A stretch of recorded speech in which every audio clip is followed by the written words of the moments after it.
Max, just what's this season been like for you so far? It's been an interesting one. I think definitely a lot of emotions for me because being the last year, it's been exciting. We have a really close group of guys, so we've been able to have a lot of fun. In terms of golf, I've been a little bit disappointed with how I played, but thankfully we've got a few important weeks coming up where I can kind of turn that around. So, what's it like for you guys as a team just to see what Neal did this past weekend? It's exciting.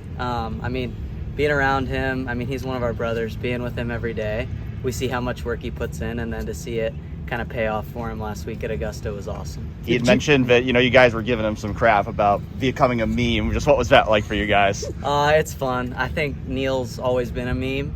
So for him to officially be one all over Twitter and stuff, I think we all loved it.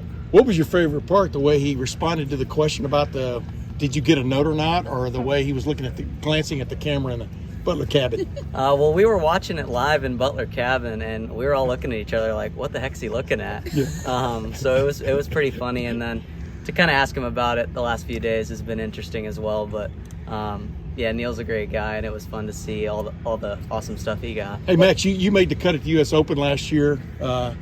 Neal obviously finished second in U.S. Am, made the cut at the Masters and stuff. How do y'all not just win out from here now? You understand what I'm saying? Pretty good team your own, right? Yeah, there's no reason we can't. I think a big thing for us is kind of all putting it together at the same time. That's the hardest thing about college golf is, you got to count 4 scores every day. And but, with the talent we have on this team, there's no reason we can't do that. Do you and Neal have like a friendly rivalry? Yeah, he beats Tiger, you beat him. You know what I'm saying? You're number one on the team. How does that go back and forth, especially coming up with what's coming? It's been fun. I think competing with Neal the last year and a half or so has done a lot for my game.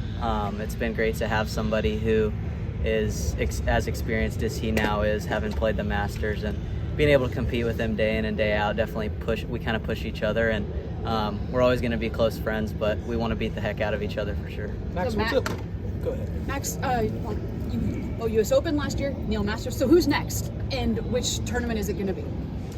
I'd love to see both of us play the U.S. Open this year. That'd be pretty cool. But we have a lot of guys trying to qualify, so kind of like it was for me in 2022 when I made it. If you have a good couple days, anybody can make it. So how does it change your perspective when you're playing in college tournaments now that you, or in talking with Neal, have been on kind of that big stage? It definitely takes a little bit of pressure off college events, but I think no matter where you're playing, you're always going to have the nerves on the first tee and the 18th green. That's a great thing about golf. But I definitely think, having been in the major championship scenario, that playing a college event definitely has a little bit less pressure. What qualifier are you playing? Where are you going to play a qualifier? My first choice is Springfield, so if I get sent there, great. If not, I think my second choice is here. Yeah, how does that work? In other words, you put in where you'd like to go and then you have a quota there, or how does that work? Yeah, so you kind of rank 1, 2, 3, the order you'd like to go to the sectional qualifier, and then based on how many guys have put that in, you get sent to wherever you go. Gotcha. Max, what's it like for you to be balancing wanting to finish out a college career that's obviously been pretty good to you, but also understanding that the next step is pretty individual and you have to focus on getting better so you can get to the places you want to be? It's been a lot. I think I've definitely fell victim to the pressure that PGA Tour U kind of puts on you in your senior year, because obviously it has such a great determination of where you start your pro career. And I've been thinking about it a lot, but I kind of find myself in a position now where, I've got a few weeks here at home and then the postseason, and anything can happen. So my plan is to just try to play as good a golf as I can and trust God with the result. Do you kind of peek at the PGA Tour U pretty often, or do you know where you're at right now? Yeah, I do. I pay pretty close attention to it, but yeah, anything can happen these last few weeks, so I'm pretty hopeful. Is it easier right now to focus now that you know like your career has a defined end to college? Is it easier to focus on college golf right now, or is it still hard not to peek at it? It's hard not to look to the future, but at the same time, we only have 4 events left, and that's kind of a emotional thing for a lot of us. We have a lot of seniors on this team, and we're going to miss this a lot. So I think, I've kind of shifted my focus these last few weeks to enjoying college golf as much as I can. How much you guys played Souda? Have you gotten to play Souda? So the Big Ten has a rule that we can't play it within 1 year of the tournament. A year? So we played it a couple times last April before that year hit, but we haven't seen it since. But we have been playing it on the simulator some to try to get a little bit of knowledge. I wanted to ask you, how close is the simulator? I mean, for people who are into that now, obviously, you can play in February, but how close is that to what you're really doing out there? Obviously, there's no wind, but go ahead. Yeah, but I mean, the golf course, you're seeing exactly what you're going to get, with lines off tees and bunkers and numbers and all that stuff. But I mean, the simulator's never going to exactly portray the golf shot you hit. But I think it's still good to kind of see different shots at Scioto and at least have a little bit of knowledge when we go out there next week. Max, what was walk the course at all? We're not able to until the practice round next Thursday, but our coaches have been able to play a couple of times. Were you allowed to drive down Lane Avenue and look at it? Getting married or playing in the U.S. Open? Getting married for sure. What was more nerve-wracking? Oh. I mean, I think I was maybe more excited for both than nervous.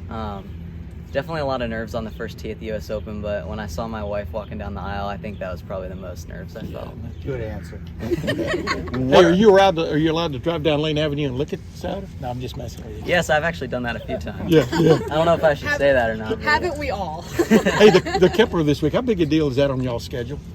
It's a big deal for us. I think, my first 2 years we weren't able to win the Kepler, and I think that left a really sour taste in our mouth.